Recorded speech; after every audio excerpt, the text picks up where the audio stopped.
Today, what we're going to be doing is doing part one build of my secondary pedal board. This is going to be more of a fly date, a small version of my main large board. And this is going to accomplish a few things for me. One, it's going to let me put some of my drive section that I love that doesn't actually make it on my main board. I like to kind of keep my board as it is and not swap stuff out all the time. And so this is going to allow me to put some of my favorite drives that don't quite make it on my main board, either because of their size or because they'd be redundant on what's already there, and I really love and know my main board. So this is going to allow me to kind of do something a little bit different, but also be able to accomplish almost everything that I can with my main board, sans a couple of pedals. So this is just going to be part one, because I think this would be a better two-part video, and because one, not all of the pedals have arrived yet, having some issues with some shipping, but also I think that there's going to be some kind of trial and error, and I actually would love your input on kind of what your thoughts on pedal order and how things are going to work out. So let's jump on in. Okay, so something that I want to quickly talk about before we actually look at the pedal board is something I do before I build a new rig every time. Is you can go to a website called Pedal Playground, and you can kind of see what I have here laid out, and they just have images that are pretty close to proportion size of just about every pedal. And they have pedal boards here. So we've got Creation, Emerson, Mono, Morton pedal boards, Musbay pedal trains, Temple boards, and Voodoo Lab. And then you can also put in your own pedal board dimensions here, which is what I've done for this trailer trash. And something you can also do, another website, is through the pedal train website, is you can go to Pedalboard Planner, and so if you go here, you can just search planner, and right here is where it is, pedalboardplanner.com. And so they've got only pedal train boards here, but like if you were doing something like with a Pedal Train Pro, which is actually about the dimensions of my main board, then you can go in, and these, here are all of your pedal manufacturers, and then you can look, let's say you had a King of Tone, there's even a few different options, and then you can add that pedal, and it's going to be the same thing like Pedal Playground. And then Temple Pedal Boards also has one, templeplanner.com, and it's the same idea. And basically it gets you a way to look through and plan your pedal board, and based on what size of board, or the vice versa, if you know what pedals you want to put on a board and you're looking and trying to figure out what size board or what brand board to use, you can utilize this tool, but keep in mind that it does not account for what kind of patch cables that you use. And I think it's actually probably a good idea that they don't account for that, because there's so many different sizes of patch cable housing.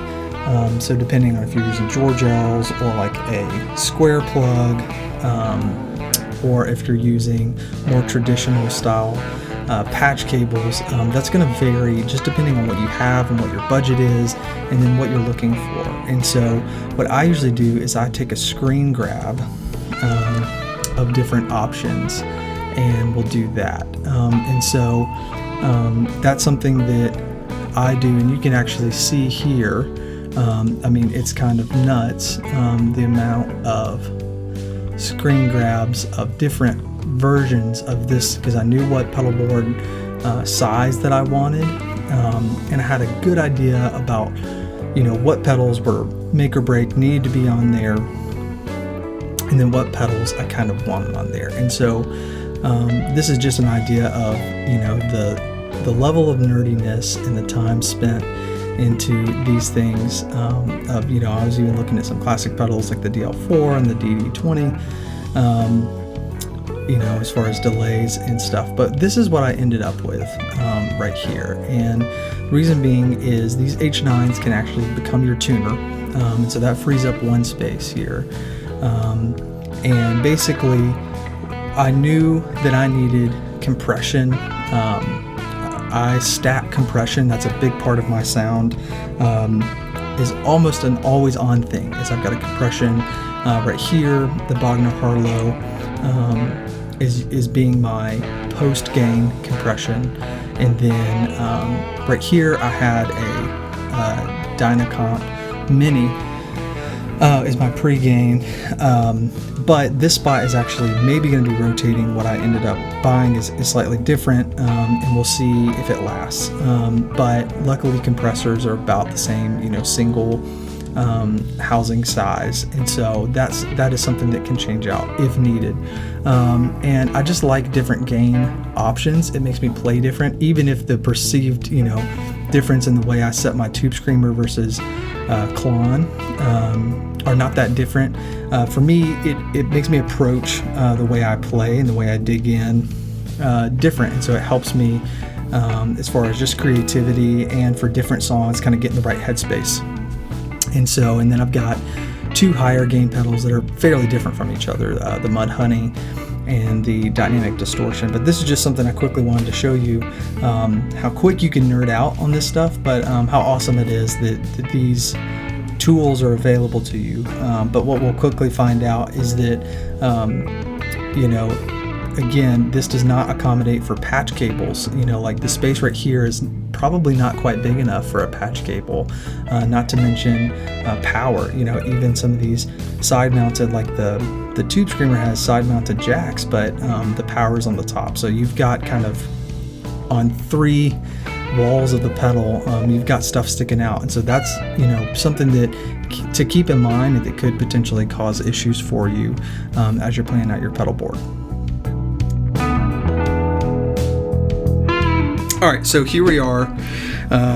This is kind of what we have so far of the board shipped. So still waiting, obviously, on a few pieces, but this pedal right here, T-Rex Mudhoney, this is not one of the older ones, but I believe it is still one of the ones that's made in Denmark. And so either way, this pedal is great. I've never played through one, always saw them on friends' boards, and then my wife and I took a trip to Des Moines, and I played it, and I was like, oh yeah, that's definitely the sound that I was missing. So that was kind of the catalyst for this secondary board. Kind of all starts with one pedal, and then spend a bunch of money, and you are on the second pedal board. So here's what we have kind of so far. So I've got a trailer trash board, and we'll talk about that more in a second. I just always wanted a trailer trash board. Some bands that I saw when I was younger all had trailer trash, and then shout out to Jamie Ice of Green River Ordnance, kind of a friend of Josh Wilkerson, also in that band. They both had trailer trash boards. I remember hanging out with them, and they were talking me through their gear when they were in Memphis. And anyways, just always loved the look of the boards, and so here we are, finally got a little mini trash. So this is a board, it's 16 by 18, so it's a little longer than it is wide, which is not as normal for pedal boards, but I like it, and it's small and it's kind of restricting, whereas my main board, which is super huge, it's under the desk here, is not restricting at all. It's kind of pull out all the stops, but this is like try to cover as much ground as that one can cover in a smaller platform, while obviously taking some liberties by having a humongously oversized Klon style pedal here. So this is kind of what I'm thinking so far. So we're gonna have to figure out the layout once we get a few of the pieces. So here's the things that we're missing.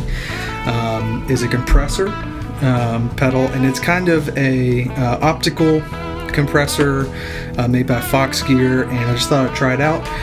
Luckily, those single compressor pedals are kind of the same one size, kind of like this little boost. So if I hate it, I can replace it with a different compressor and not have to like totally redo the board. I'm more of a fan of keeping one board the way it is rather than switching things out all the time. And so, but that would be not a hard thing to replace. So the first thing is going to be the fuzz, and then the compressor. Then we've got boost, Klon, 808, Mudhoney, and then the dynamic distortion for more of the shreddy stuff. It also does kind of like a cool rat type of thing.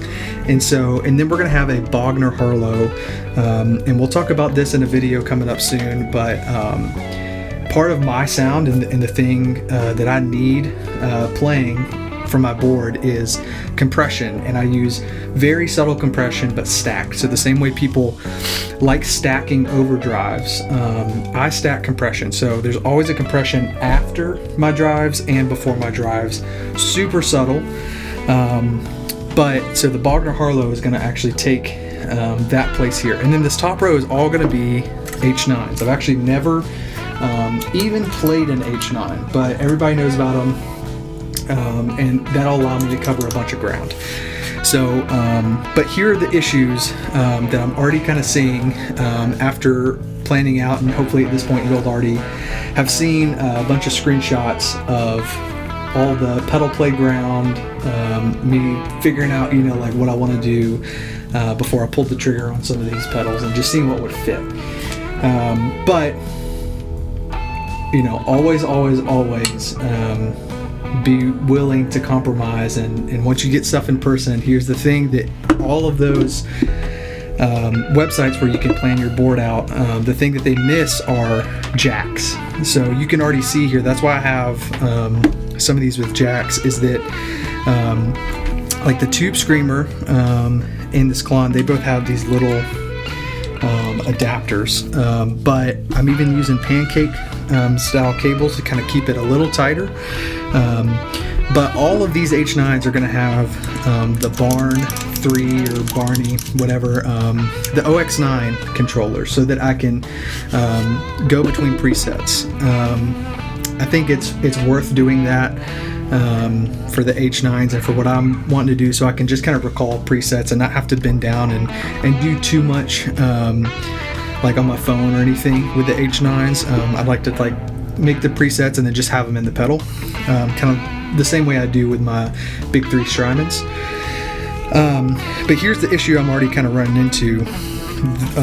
Whenever you're playing out your pedal board, before you do anything, always have a tape measure, because those adapters for the auxiliary control add an inch. It's amazing that it only adds an inch, but it is an inch, and this is already pretty tight here. So if we kind of can look here, luckily the fuzz doesn't have a power on the top, but you can see it's the same size as this boost, and the boost does have the power on top, and obviously the Klon is just bigger in general. So I want to try to keep things as much on the board as possible, but just the unfortunate reality is they're gonna have to kind of hang over just a hair, and kind of as it is right here, by hanging over a hair on either end for this first H9, and if we add kind of an inch in our minds here for the auxiliary switch, this is going to work out. However, when we move over to the Mudhoney, it is a little taller than the Tube Screamer, and we've got jacks on the top, and we're going to have jacks on top for the Mudhoney and the dynamic distortion, but not for the Bogner, but it's going to be a little taller. So really, if we add another jack here just to see how much clearance we have on top of the clon, and you know, we're going to overhang just a hair, but try to do that as little as possible. And we bring this down, and let's just plug this guy in here, input to input, which you should never do. Okay, so the H9 that will be over here, it's going to have to overhang quite a bit more to have enough room. I mean, even more than that, honestly. So just going to try to squeeze these. So this is something that we're going to have to play around with a little more once we get everything in, so that'll probably be in the next video. So I'm gonna try to route all of the audio on the top of the board. Since this is a Velcro top, which is not my preference, I like using dual lock and keeping everything real tight and clean. But this board came with a Velcro top, and since this is kind of a new board idea and design to be a smaller, kind of more of a fly date board, if I do want to trade something out real quick, it'll be a lot easier than it is on my main board, which really nothing ever changes there. So this is what we're left with.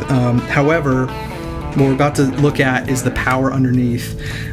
So I am going to have to drill some holes to run these power cables through, but I'm going to keep all the audio on top, except for what we're going to do, see in a second, is using these Neutrik locking jacks on the side of the board. We'll just have to widen the holes a little bit, just for the input and output. It's worth it. I've definitely stepped on a cable and, you know, pulled out a power cable and IC cable from my pedal board, and have to run back over and plug everything in. And it's just, you know, it's not a pro look when you're getting hired to do a job. You know, you don't want to be stepping on things and unplugging, and so I think it's worth it, but we will have to then drill a hole big enough to get a pancake cable through. I don't want to use a big straight cable. What I might do, I have all George L's wired for my main board. I might have to make a quick trip and get some George L's, just to get a smaller hole, so I'm not cutting in a big old wide hole for one of these. That's just for the mono in and out. This is a mono board. My other board is stereo, but this one is just going to be mono, and in worst case scenario I can always run out of the third H9 right side if I wanted to run stereo. So we're gonna have to figure that out. So I'm thinking 2 holes here for the bottom row power, and then 2 holes here, which will be for the top 2 rows. We do have a big hole here that was for, and it had this little cap in here, it was to route power and cabling and stuff, but it will be covered up by the Center H9, which really is just going to be handling delays. So let's take a look at the underside of the board, and I'll kind of show you what I'm talking about with the power, and then we'll take a look at the Neutrik jacks and I'll wire those up.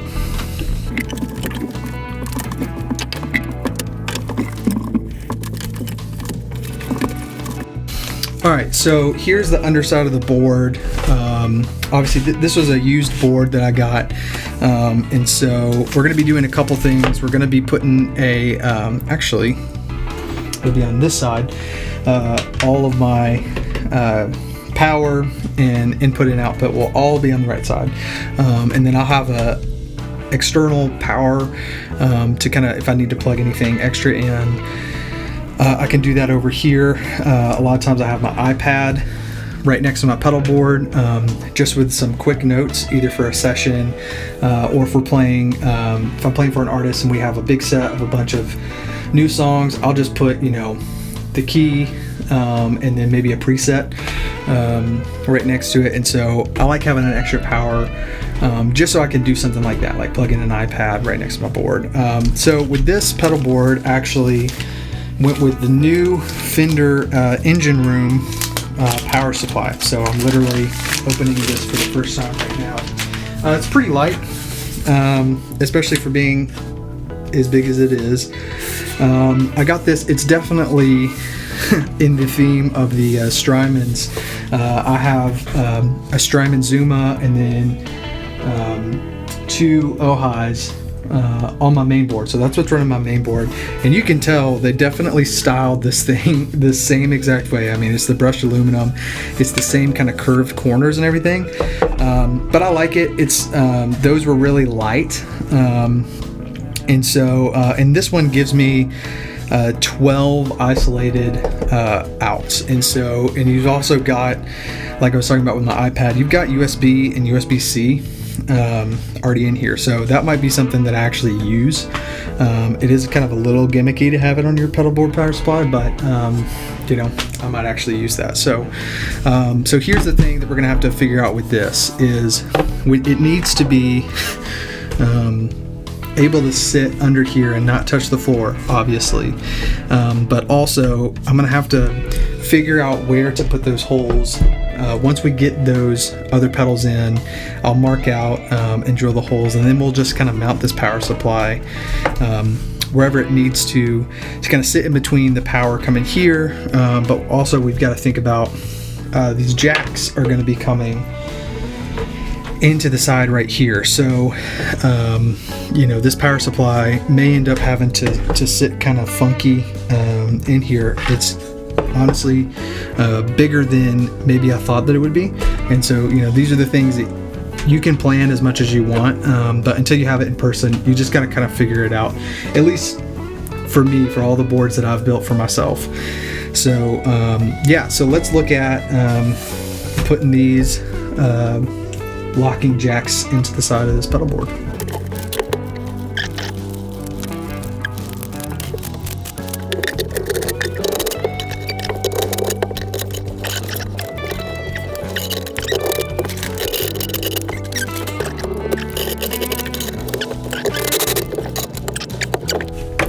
Second one a little quicker. So here's what we have now on the inside of here. So these are just solderless, just so that there's not some kind of big open sore on the side of here. I do have, just in case these are too much in the way of the power supply, I do have one of these soldered. I actually have maybe 3 or 4 of them, of these solder jacks that are the same thing, the Neutrik jacks, locking jacks that I can put into the side of here in case this is too obstructive. So let's just go ahead and see before we screw anything in. All right.